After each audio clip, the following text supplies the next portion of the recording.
Hey guys, today here is my war number 8 video. Getting caught up on these, been behind quite a bit. So first off, we have an Omega Red and Rintrah war, and I had a really bad matchup this war that I was taken, so ended up being quite scary.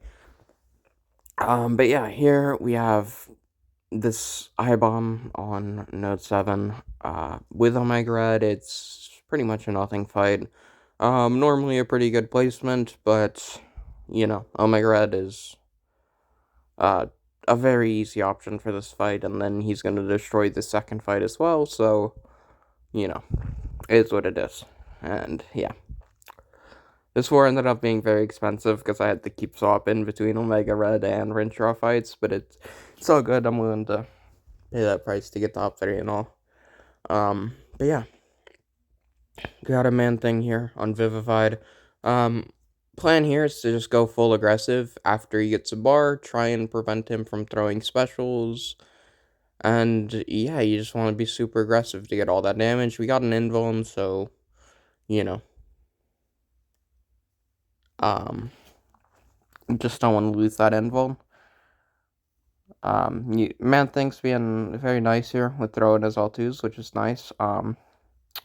Doesn't matter too much at the end of the day. If he lets us throw L3s, that's perfectly fine as well. But yeah, this war. But yeah, this fight's over. And then here is my sketchy matchup this war. Rintrah versus the 22 Knull.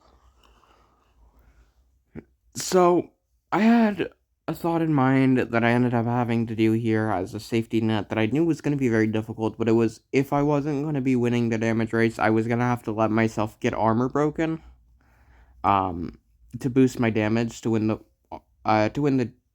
health race, but I would have to play in reverse controls for that. And that was very scary, of course. It's always terrifying to play in reverse controls, especially, when you're losing a lot of health already. Here, I decided to box this L2. This is a little bit cocky that I'm going to be winning the health race with blocking this L2 instead of trying to go for a dex. But I went for it, and you kind of have to play aggressive and hit through the incinerate here because you need to be cornering Knull. Because if you get too far backed up, you're not going to be able to corner him again. And here, I cancel out the corruption, because at this point, I still think I'm fine with winning the health race, and then I eat a combo. And yeah, that's not ideal at all. And yeah, we're gonna have to get back up into the corner, which is gonna be very, very difficult. Thankfully, he's playing ball, but yeah, definitely not a position you want to be in. And yeah, we're going to let this corruption expire on ourselves so we can get all those armor breaks. And we're trying to push him to more L2s. And the L2s will just let me get even more armor breaks. And as you can see here, now that I have these armor breaks, my damage is doing pretty good. And like, I'm winning the health race now. I'm just going to have to play in reverse controls. And there's another big mistake. Thankfully, he does not put the degens on me. That may have just been a death if he did. And then I eat another combo here. And we get very lucky. But yeah, at this point, we are looking in a rough position. I'm playing well in reverse controls at this point, but yeah, we gotta build back up to our L2. Thankfully, got out of the corruption for enough time to build some power to get our L2, throw that L2, and we solo the fight. Really bad matchup. Probably could have played it better, but yeah. Get the solo, at least. And then here, we've got this Hulkling on 26 with Conflictor. This is a lot easier,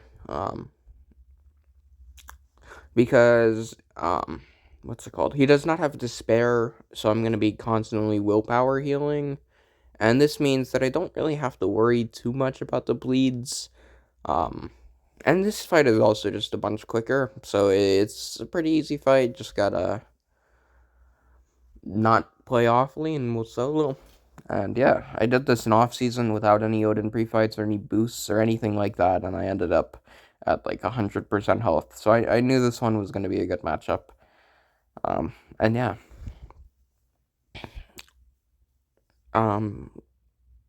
Conflictor makes it pretty hard to cycle properly with Rintrah, which is the annoying part about this fight.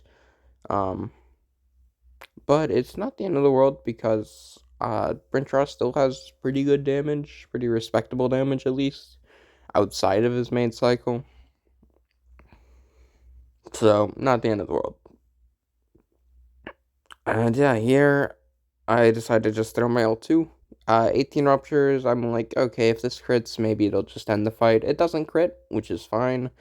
We just go back to doing what we were doing. Throw this L2 so I can get some time to build up my next L2. And yeah, as you can see, all these bleeds and shocks, they're barely ticking away at me.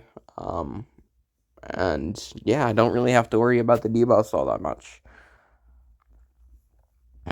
Now that we've got 3 bleeds up, it's ticking decently quick, but still just don't really have to worry that much. And yeah, we're about to end the fight here with another L2, and yeah, pretty easy fight with Rintrah.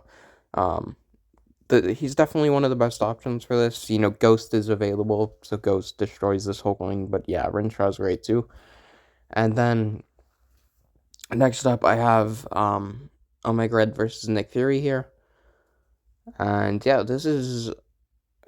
don't really understand the point of this placement. I think it's just the Fury buff he gets in his second life, but you get armor up buffs here anyway. I think this would be better on the second node.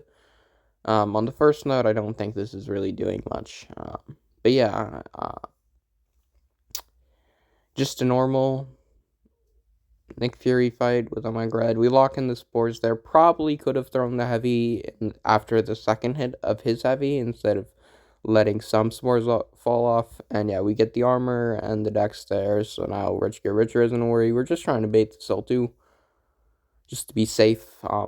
Definitely being a little bit overcautious, but rather be overcautious than try and rush this fight because it's a really easy fight. I don't have to worry about a slightly longer fight here causing any problems. And yeah, that fight is over. And yeah, next up, I have a very, very long fight with Rintrah, but this one is fairly safe, so I was not as worried about this one. It's a Galan on node 47. Now, the main worry here is aspect of evolution means this fight will just be very, very long. And I mean very, very long. I believe this fight ended up taking almost 3 minutes, which is ridiculous, but yeah, that's what Conduit does. Rintrah is still a decent option. Aspect of evolution does mean a long fight is a little bit dangerous, even with someone like Rintrah. But since he's such a good counter to Galan, a 3-minute fight, it's not as dangerous as it would sound with Aspect of Evolution.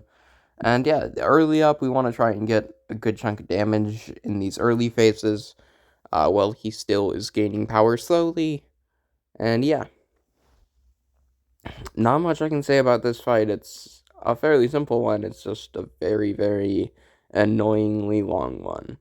And yeah, here we go for this. We try and get a crit, just to end the fight early, if possible. It doesn't happen, but I know it's not a big deal to block the L2. Definitely a risk there, but a worthwhile risk, I'd say. It ended up probably slowing down the fight overall, but, a worthwhile risk to just every now and then that fight will just be halved in duration, because of that, so, yeah. Still just taking this fight slow. We're getting through it very comfortably, winning the health race, and not really having any dangerous abilities to worry about, just fighting a Galan. And yeah, we can block the L2s because it's Rintrah, and he is very, very tanky. The only real worry here is if he gets to his L3 from Aspect of Evolution from being very aggressive. And I say real worry, I'm not too worried if he gets to an L3. And as you can see here, he will get to an L3.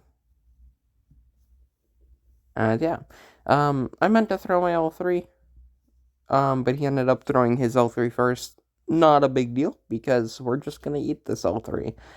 And yeah, I mean, it's Rintrah, so Rintrah does Rintrah things, throw my L3, and my L3 ends the fight. And yeah, even with that getting kind of scary, Rintrah is still completely safe. And yeah. And thank you to my Patreon supporters, Senor Dunny. That's all for this war.